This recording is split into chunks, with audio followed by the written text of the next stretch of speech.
All right, guys, so today we are in Rugby. I'm here to speak to one of my mastermind members. His name is James. I'm going to talk you through his project, what he's done, what he's achieved so far working with myself. If you don't know, I do run a mastermind group called Real Property Ventures, and I've left a link in the description for you to be able to reach out to ourselves and see how you can work with us, and more importantly, how we can help you achieve your goals when it comes to HMOs and raising capital. So today, like I said, here to show you this amazing project. You won't believe it. This guy has done amazing things, and I want you to see for yourself and let the results speak for yourself as well. So let's go in and we'll speak to him and see how he's getting on.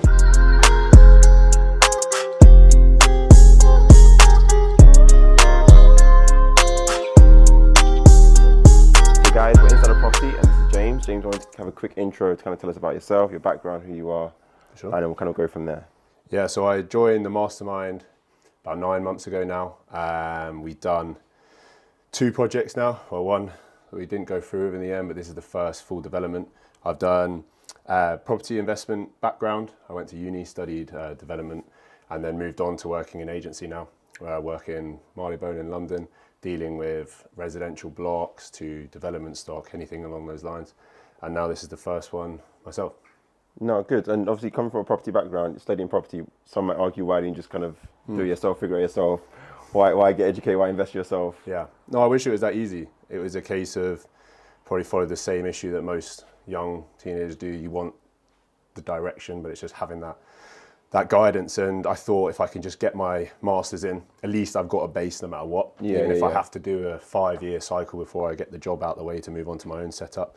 And then obviously I met yourself, started just brief chats on Instagram, which developed into a starting relationship. And the first moment was, I remember having a call with you and we were discussing obviously where I wanted to get to, the kind of progression we could have. And I said, I just want to do a 1 to a 2-bed flat or something. And I remember you saying to me like, well, what's the point in wasting your time doing that, earning, I don't know, maybe £500 net or whatever it be a month. And then you said, let's just jump in and take the step. And then obviously, Just to give the audience some context, right? How old are you? And I guess, why do you kind of believe in HMO versus the buy-to-lets, or like why do you do like rent-to-rents, or like those sorts? Because a lot of the kind of strategy we kind of tell people to kind of get started on when they're coming into property is, let's do the lesser strategy, let's just start with that first and get the ball rolling, and then we get into the biggest. Well, I don't see this as the biggest stuff, but I'll let you say it. I get the point. No, it was, I think for me, I always just want to understand. In my head at the time, it was like understand it and then work it up to then progress to this. Because I knew I wanted a portfolio. It was never like, the whole rent to rent. My day job is basically glorified deal sourcing. I'll find, I don't know, we might have a site that's a new build block, £80 million or so, and that's my sourcing. So it's like I'm already doing that on the day. I don't want to be doing that on the side as well. So that I just continue to build the network from that job, and I love my job as well. It's not something I'm really looking to just shift off right now. It's going to be beneficial, but then going back to the kind of HMO, I just knew that from my job, looking at all these other investors, I know what's been failing at the minute. I know that buy-to-let landlords are having a nightmare. I know that new build developers are basically just standing on planning applications that they're not going to do anything with. So it was like, what can I do that is going to weather good times, bad times, and then obviously always be able to continuously build. And that's how HMO is the one. Good. I'm glad. Because I think for me, I see a lot of people kind of in the market after pushing the whole rent-to-rent deal sourcing to start. Like it's a way to start, I guess, but like ultimately, if you're looking to get into ownership of property and cash flow, high cash flow, then we're going to look at acquiring from day one. So I guess what shifted for you in terms of belief, in terms of being able to come into this, because you're quite young, what made you feel comfortable, like, it's possible, I can do this? Yeah. No, I think the biggest shift by far was when, obviously age is a huge limiting factor. Massively. But it's a mindset thing. Honestly, so I think the hardest thing was, it was going to investors and saying, look, I've never done a project. How can I get that trust? And I think when we had our chats at the start, and that was obviously the biggest push, was that I've got the knowledge already, initial background. But that was the kind of key thing we had to work on. And I think when we had our push of like, you need to start speaking to more, you need to engage in more, that was when it really clicked. Like, it's just having that self-belief. And then once you've learned to raise the money, it's just a case of how much can you raise? Go? Yeah, exactly that. Well, comment on the numbers. I know everyone's probably thinking, what are the numbers? Obviously, we kind of dived into kind of a bit about James, but we'll come to the numbers in a sec. I just want to kind of, I guess, introduce this project. What made you kind of go into this project as the first project? So, for me, living in London, all it was just a place that's going to be within an hour. That was my only focus. Obviously, I could go up more north and get something that's cheaper, try and get a few more projects. But it was just a case of where can I go within an hour? Where's got good returns? And then rugby popped up, where the returns are pretty crazy for what it, considering you've got Birmingham next door, and you're still able to achieve 850 a room. So for me, that was like, it's common sense. If I can get those numbers, it's 50 minutes from Euston. Just start looking, and then we pushed it from there. Good. All right, let's come in a bit into this project, and let's I guess talk the audience through what exactly is happening with this project. So how do you find it? What are we doing with this project? And just give me a breakdown of how we kind of progressed from the beginning. Okay. So we went through like the classic new area, because obviously I was going for Luton originally. That was my first look. So when we swapped from Luton to Rugby, it was a case of view as many as I can just in a weekend, understand the area, go from there. And when we were looking around, the big issue that you've got a really high concentration in one area of the right sizes. You know, you can get your dormers, you've got nice long bay windows at the front. It was a good fit. And then once we found those areas, it was just literally scouting as many agents as we could, speaking to them regularly of what have you got. We put 3 offers down on 3 different properties. And then this one, it was quite a niche. When we first saw it, it was a 4-bedroom family home. Like you were sat at about 120 square meters just from day one. And then it was only when we realized that you've got the outbuilding at the end of the garden. You've got the fact that the roof is perfect for dormers, so you can get the nice spacious lofts in. And then we thought if we can just get the planning to split them back into 2, you're sat with 10 rooms and a 2-bed flat at the end of the garden.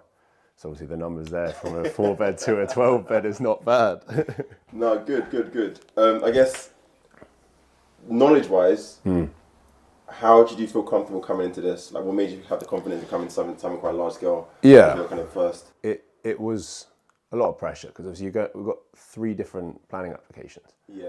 And that's not for a first proper project. It's quite a lot to take on. But the first one was straightforward because it was already 2 houses back in the day. So it was just going through that. We had a lot of good conversations with the planning consultant, which was a big improvement in knowledge in itself, because obviously once you're speaking to this guy regularly, you learn all different types about how to get through and what you need to manage and so on.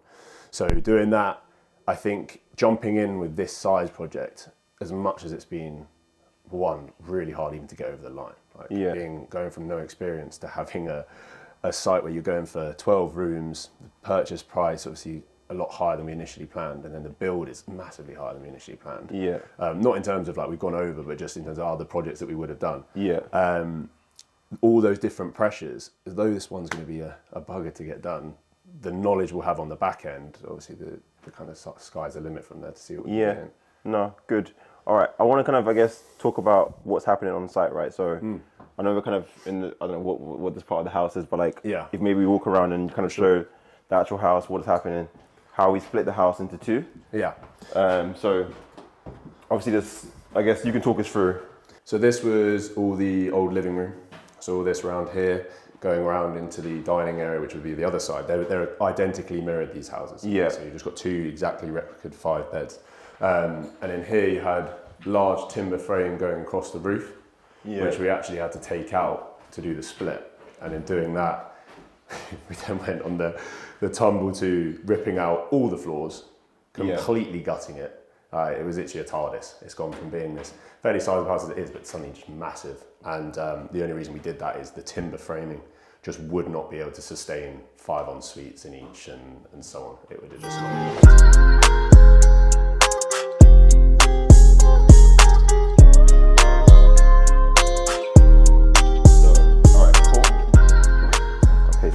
So you have your kitchenette in that corner, and then this is the main bedroom itself. Okay, nice, sizable.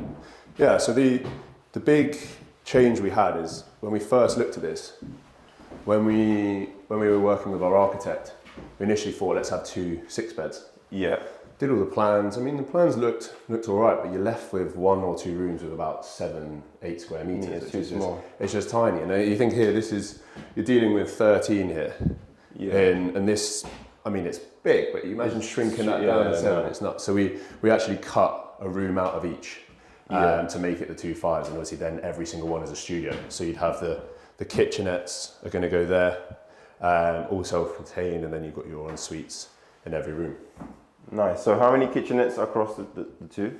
So like 10. I guess one. 10 overall. We're going to have 1 in each. Okay. And everyone's going to have as your studio.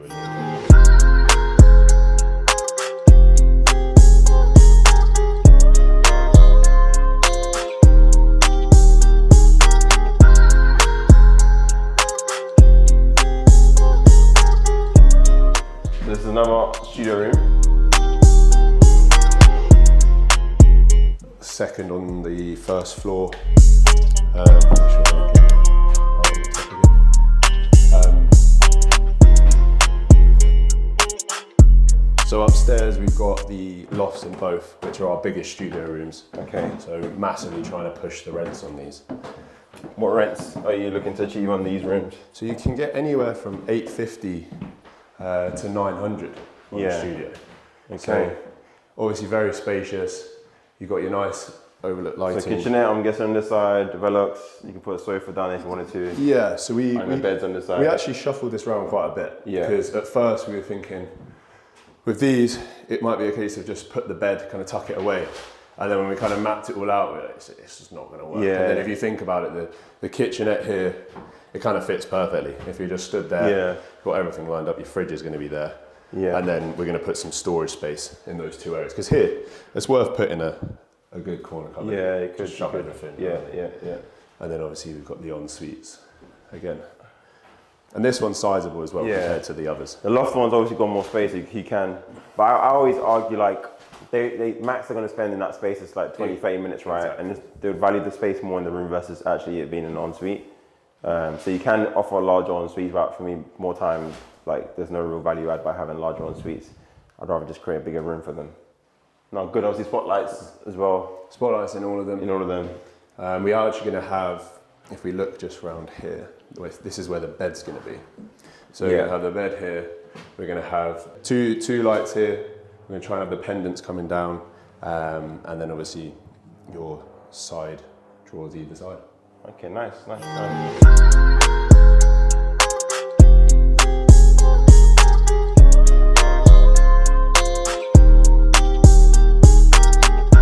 Our initial plans was, if here, the footprint of this room was a conservatory.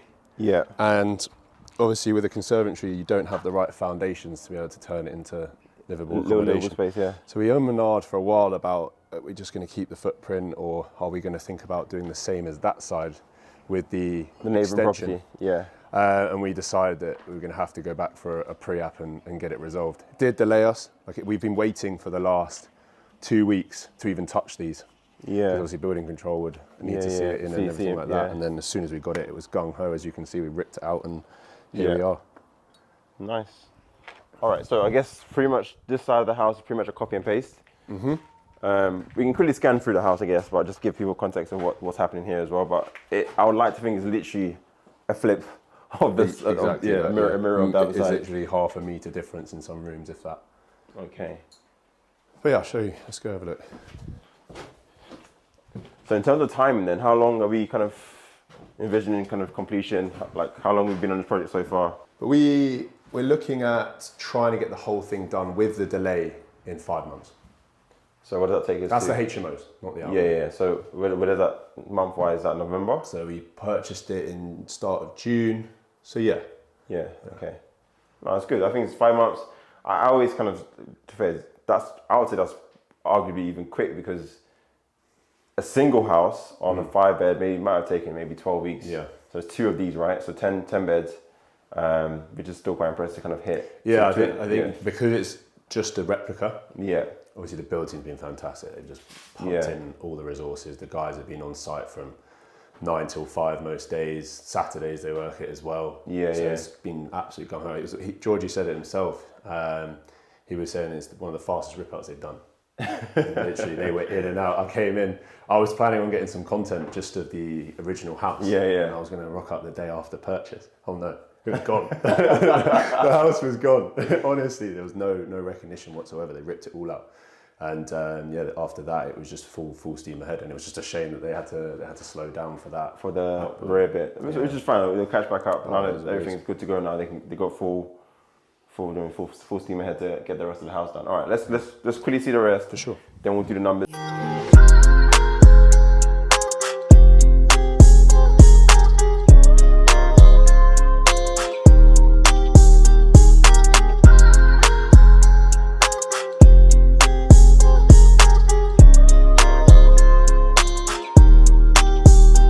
So for James, the most important part, which everyone wants to know, is the numbers, right? So like, let's talk about how much we acquired it for, what the build costs are going to be like, what rents we're going to achieve from the property, and more importantly, the end value of the property as well. So yeah. So we purchased the asset for 415. It was initially up for 425. So we just knocked off the 10,000 off the offer price. We offered a little bit lower, but when she came back and said this is where it needs to be, we just met in the middle. So purchased for 415. Obviously with legal costs, stamp duty, obviously added a bit of a chunk onto that by the end, but we managed to get the build to 336. yeah, That's whole in fixed cost. That's including the outbuilding at the end of the garden, which we're not going to do anything with until the planning comes in. So we don't get release for funding on that until that's done. But yeah, 336, and then the value we got for it, if you got the 10 rooms, all averaging from 800 to 850, even 900 if we get those studios to the top spec. We should be getting a total yearly income of about 102 for the HMOs combined. And when we got the valuation back, we got exactly what we wanted at 975. But that's for the outbuilding as well at 800 for the HMOs, and then the extra 100. So basically 400, 400, 400, and then that 175 on the rear for the 2 bed.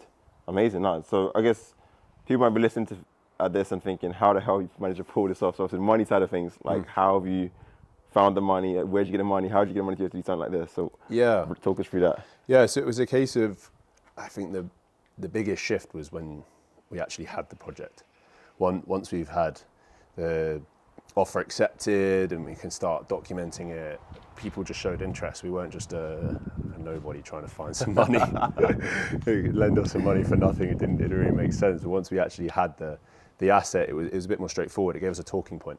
And then it was just engaging with as many people as you can. Obviously, I'm based in London, and obviously a lot of my job involves meeting people as well as my evenings. We go networking and things like that. So met a few investors that way. It was reaching out to friends and family members, had a lot of meetings with just all of them in general, and a lot of discussions with nothing, but obviously that's part of it. And then eventually, even some people we had a chat with 4 months before we got this one. Yeah. When it got to it 4 months later and they've seen the progression, they've seen how hard we've been working on it, they were then happy to invest. So how much specifically do you actually have to raise for this entire project? That's where it stumped us. The plans were originally around 170, thought we needed. Yeah. But as you all know, the purchase itself was tough. The issue you have is obviously we're in a market right now where it's hard enough to get things lent to in any asset, even if you've got a heck of a lot of experience. But with us being new to the game, they needed a higher upfront deposit, and because of that, we ended up having to get the total amount to about $250,000. Yeah. So it was a big jump, Obviously, we have to consistently be raising money, and it was just raising a lot more than we initially planned. But obviously, that has then taught us that always aim for higher just in case. Yeah. So you've always got backup. No, amazing. And I guess for anyone listening, thinking about making a jump, what would you say to them into HMOs? I think it's just, I think it goes back to when we had our first conversation. Going back to that little 2-bed plan I had of just making a little conversion. You just said, look, you just got to aim so much higher and you can physically think it's possible. And I've raised $250,000 on my first deal. And at the beginning, I do want to actually say this on camera because at the beginning you thought there's no way. So James had a situation where the bank obviously wanted more money, right? And he's like, Alfred, I've asked everyone, I've spoken to everyone in my network. There's no way I can get more money. Like, I am stretched, but you guys actually figured it out. Yeah, so honestly, having a day job as well, it's obviously some days you're sat there and you've got all your stress with work. And then you come back from work and you just dive into this whole other world, other world and another job. And I think that was a big thing. I always had to make sure they were separate. That was a big focus. I never wanted one to damage the other. But I'd get back and I'd be like, right, sit there with a bit of paper and be like, who can I ask? And sometimes I'd sit there for half an hour, nothing. And then one name would pop into my head and I'd have a conversation. It would probably go rubbish. But you go again and again and again. And we managed just to skimp it away and chopped to that figure to finally get to the 250,000, and then we were done. We got it over the line. No, good. And I think obviously James kind of brushing over a lot of things, but like these guys got tested. So obviously we haven't mentioned Ollie, your business partner as well. Exactly that. They're both young guys, super ambitious, super driven, and they kind of just did whatever it took to get here. Because there were chances where like this could have just not happened basically. We had so many issues. Like the hardest thing for us is it took 5 months for just under 5 months to even get it completed. And obviously, if you're trying to sell your house and you've got a guy waiting 5 months to get it done, you're going to start getting a bit wound up. And there was risk that the vendor was going to pull out. Yeah. There was risk that we weren't even going to get lending. We had one situation, the completion was set for Friday. Yeah. And on the Wednesday, the terms came back from the lender where they just said, look, you need another 40 grand. And I'm thinking, how on earth am I going to magic £40,000 in 3 days? I was sat there just scratching my head, honestly. And yeah, we had to, that was one thing that we learned as well is, although they said we need it, we had to really just challenge that. Like, Yeah. It's 3 days from completion. Yeah. And the issue is actually, we also had a stamp duty saving that obviously is now expired with the multiple dwellings relief. Yeah. But we had that, which was from 19,000 to 5,000, it would have been a 10 grand saving. And all these delays from the lender and the other bits and pieces meant that we missed out on that as well. So there was a lot of pitfalls, but lessons learned. Lessons. Yeah. And more importantly, characters to you guys, right? Because you guys could have just said, you know what, let's call it a day. We tried our best. Yeah. Because there were so many different stages. I feel like this could have just ended horribly. Not horribly, like you could have just given up, right? Because Very true. It wasn't easy. Like, obviously, kudos to you guys to obviously Yeah. believe in yourselves and doing the work. More importantly, It was multiple times. I think I'd have a good day and I'd be chatting to Ollie, getting him up. He'd have a good day, chatting to me to get me up. We both have a bad day and we're sat there just whatever. So I guess of that, and so on that subject, right? What was the importance of being around the mastermind community, being able to help you, give you support to keep going and kind of allow you to get to where you are today? Massively. I think even speaking to yourself on on those bad days, where you can't speak to people around you. They don't understand. They don't understand what's Do you know what I happening. mean? Yeah, Even obviously at the time when I first had this, I was around my family at home a lot, and when I'm speaking to them, they're just like, "Why don't you just buy a house to live in? Like, why don't you just quit this and go live in a whatever?" And that's the hard thing. I think surrounding yourself with everyone on your normal daily life, they just don't get it. Yeah. And obviously they might do eventually, but I think having that group, having the mastermind, people who either starting or you've got guys in there who have done 5, 6, 7 projects, and obviously yourself always there as well. It was just that bit of ease when you really needed it, just to kind of confirm to yourself what you are doing is right and you are making progress, and it's not just you're on this steady, no increase. And that was really the affirmation you need in those times. Good.